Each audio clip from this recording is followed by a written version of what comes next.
everyone, and welcome back to our take on cruise with Shannon and Roger, or Roger and Shannon. As you can see, it is a split edition, a very special split edition, and I am Shannon McKee of Access Cruise, and we're here to talk about river cruising today because I am taking my very first river cruise with Talc. Talc is a small family-owned company in business now for over 100 years. And we are on a Talc Bridges tour, which is meant to bridge the generations from the youngest generation to the oldest generation. And with me, I have my entire family, including my mother-in-law and my children, and we are having the most marvelous experience. But what I want to tell you is that, well, first of all, we're in Germany. I'm in Derstein, Austria right now. We started in Germany. We're going into Austria. We're also going to go to Slovenia, and we are going to end in Budapest. But this is a very different experience than the experiences on an ocean cruise. There are not lots of bells and whistles on board. It's really about the scenery. It's about getting involved with your fellow passengers, and we are having a blast. In fact, the cruise director on board used to work for Celebrity Cruises, which is really fun to find out.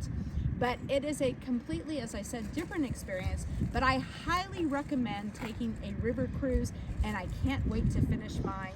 And Roger, I know I haven't seen you since 2023, but it's 2024 now, and I want to say Happy New Year. I hope you and Marie had a wonderful celebration. I know Ashley is home, and I'm going to turn things over to you to find out what is going on in your world. Thanks, Shannon. Wow, what an incredible trip you've done. As you can probably tell, I'm still here in Miami, and I celebrated New Year's in Miami. I guess it's time to take the hat off. So Happy New Year to everybody, to all of our viewers. 2024 is going to be an incredible year. But back to Shannon, I find it really interesting that you're on a river cruise this time of year. Although Christmas markets are just spectacular. So it really is a brilliant idea to do river cruises and just sample all of the different markets in Central Europe. I was just in Chicago with my family, and Chicago has their take on a German type of Christmas market, but it's not the same. I will admit that I did sample some of the warm wine, and I imagine if I was on the cruise with you, Shannon, each of the Christmas markets, I would have to evaluate the warm wine.